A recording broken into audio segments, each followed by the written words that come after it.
So Super Rugby round 16, the Dream Team, there were only the 5 games, so a bit less in the way of guys to choose from. But yeah, I've gone in and made an effort. You guys can let me know what you think. And just a quick word on the June tests. Some people have been asking me if I'm going to be covering those. Yep, plan to. So previews, reviews, maybe even a Dream Team based on, you know, kind of the Irish touring Australia, the English in South Africa, French in New Zealand, and the 2 games with the Welsh against Argentina. So we'll see how that goes. Looking forward to those. Obviously, Super Rugby takes a break for a while, so this will be the last one of Super Rugby until we get that started again. But yeah, like I said, Dream Team, here we go. First one, he's got a double-barreled surname, so I've just put the shorter one.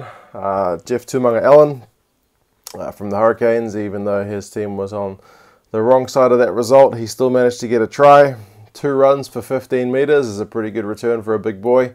1 pass, which is kind of indicative of what you should be doing as a prop. But importantly, 12 from 12 tackles and was not penalised once. So you feel like if they can get their forward play a bit more sorted, the Hurricanes will be experiencing less blips like they have in the last couple of weeks. But yeah, I suppose that one's easier said than done.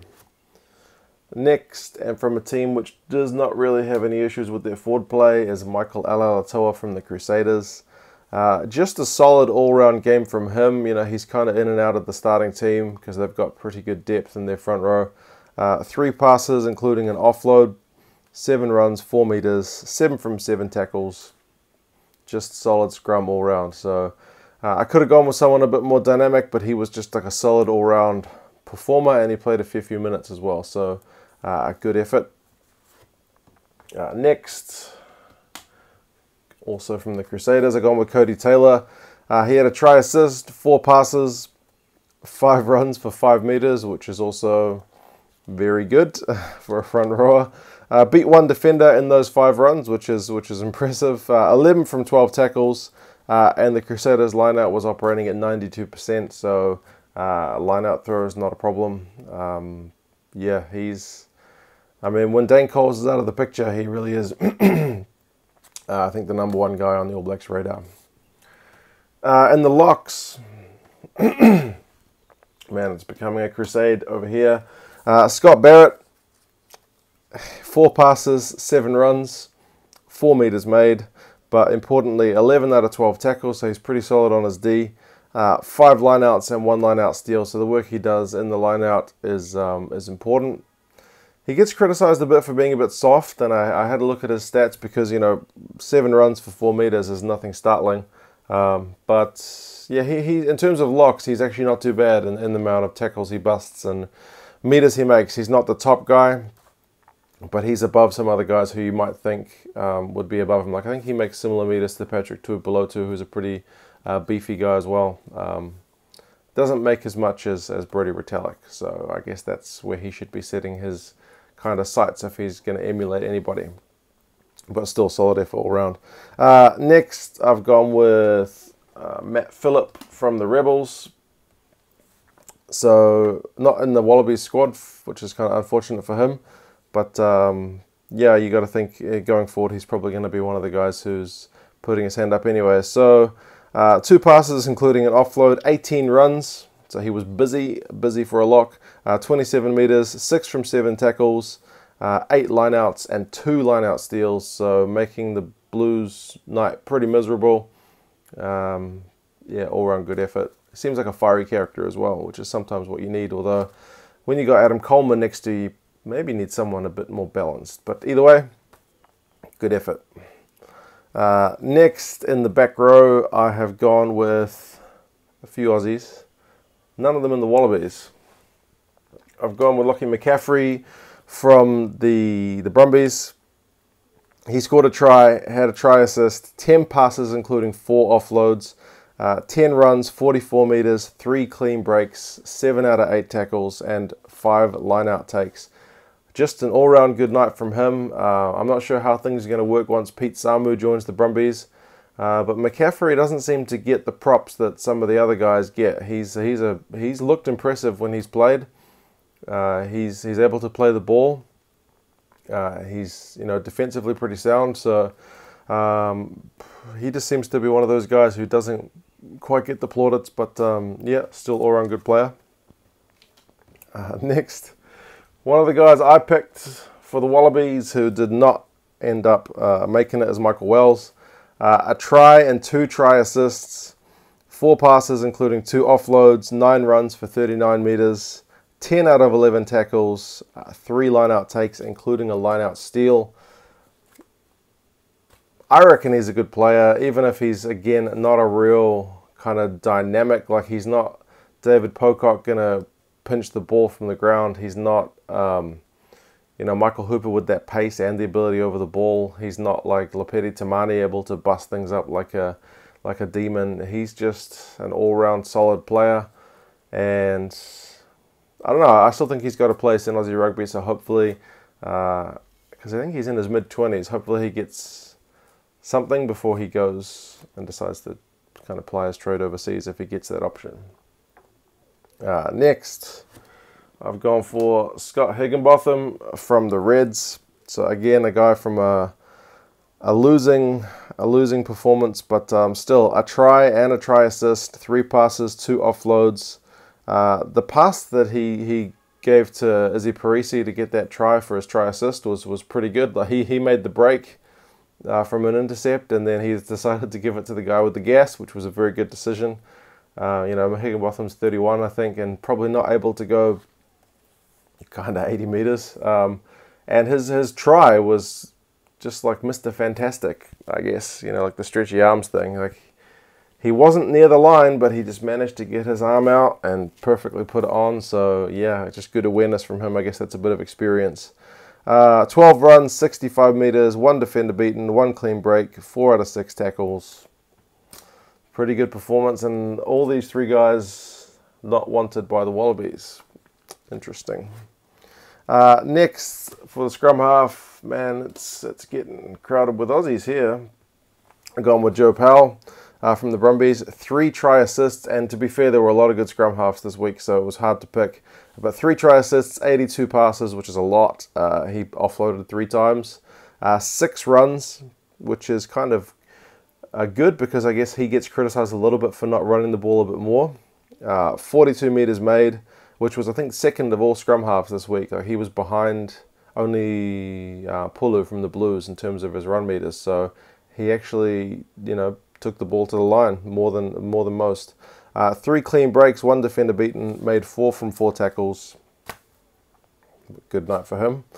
Albeit up against the Sunwolves B team, but still, he's done his part. Next, fly half, going with Richie Mo'unga from the Crusaders. Surely this guy is the second choice fly half in New Zealand. I'm just saying, I don't know. 5 from 5 with the boot, which is more than I can say for a lot of other kickers this week. 22 passes and 11 runs, so a good balance of distribution and kind of taking it on himself. Made 66 meters, 2 clean breaks, beat 9 defenders, which is ridiculous. 1 line break created, made 3 from 5 tackles. I hope the guy gets his chance, because he certainly deserves it. In the midfield, Billy Meeks made the Blues night pretty miserable. 2 tries, 10 passes including 2 offloads, 18 runs, 89 meters, 2 clean breaks, 5 defenders beaten, made 8 from 8 tackles. Another guy who's not a real sexy player, I guess, like in terms of he's just like an all-round solid guy. Maybe it's the bald guys thing, like McCaffrey as well. Doesn't get talked about that much. I never really hear people talking about Billy Meeks. They're talking about, Kurtley Beale, or Curtis Rona, Karevi, kind of the big guys, or the real flashy playmaking guys. But Meeks is just a solid all-round player. Had a really good night against the Blues, and yeah, kind of helped in that effort to get that win in Auckland. Next, I've gone with Jason Emery from the Sunwolves. The second midfield pick was pretty hard. There were a lot of guys who were there or thereabouts. Meeks was my obvious first choice, but I spent a fair bit of time kind of just thinking about who should be the other one.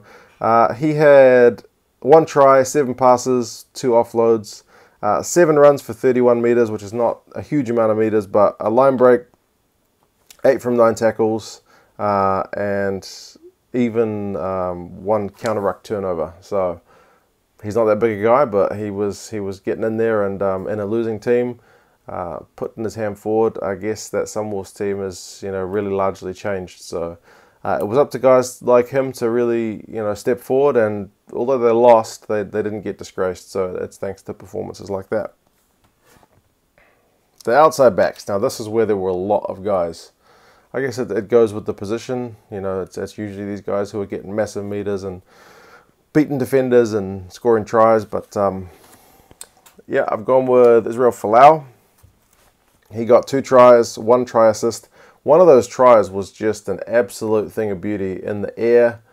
Just to dot it down, like one of the reasons Izzy was so talked up when he came over to rugby union was one of the tries he scored in rugby league, which was just a massive jump in the air, and he just caught it and dotted it. It's on YouTube everywhere. It was similar to that, and yeah, it was just so hard to defend. The Irish are going to have to be on their game if the Wallabies kind of try to employ that as an offensive tactic as well. 13 runs, 127 metres, 3 line breaks, 5 defenders beaten, only called upon to make 2 tackles, of which he made 1. So in the night when defence was not the name of the game, I guess that was true of Folau as well, but still, everything else, very good numbers for him. Next, another guy who missed on the Wallabies, but had a good night against the Sunwolves. Henry Spate, 2 tries, 17 runs for a whopping 145 metres, 7 clean breaks, 10 defenders beaten, only made 1 out of 3 tackles, but 6 passes, including 2 offloads. So he was putting his foot into Michael Checker's door and just saying, don't shut that door on me yet. I'm still here. So they've got a few wingers to choose from in Australia, but you got to think if someone like I don't know, Korobidi or Naivalu were to go down, you've got Izzy Parisi, the young guy coming through. You got Henry Spate, the old experienced hand. Yeah, there's still plenty of guys to take that spot. Lastly, I've gone with Masarewa from the Sunwolves. Again, on a losing team. 1 try assist, 5 passes, including an offload, 14 runs for 99 metres, 3 clean breaks, 1 line break created, beat a massive 10 defenders. Also, his footwork that night was that afternoon was pretty spectacular. Made 9 from 11 tackles, which was great, and even got a pilfer. So he was doing his best for the Sunwolves, but ultimately not enough. So yeah, that's the team. As I said, only the 5 games, so made it a bit trickier. Usually every week there's a couple of guys who really stand up. This week, a couple of positions where I had to really kind of pick and choose. But yeah, let me know your guys' thoughts. And as I said, Super Rugby takes a break for a while, so I'll be doing the same for the Super Rugby videos, but we've got June tests to fill that gap, so I'll be covering those as well. I look forward to it, and yeah, I'll talk to you again soon. See you later.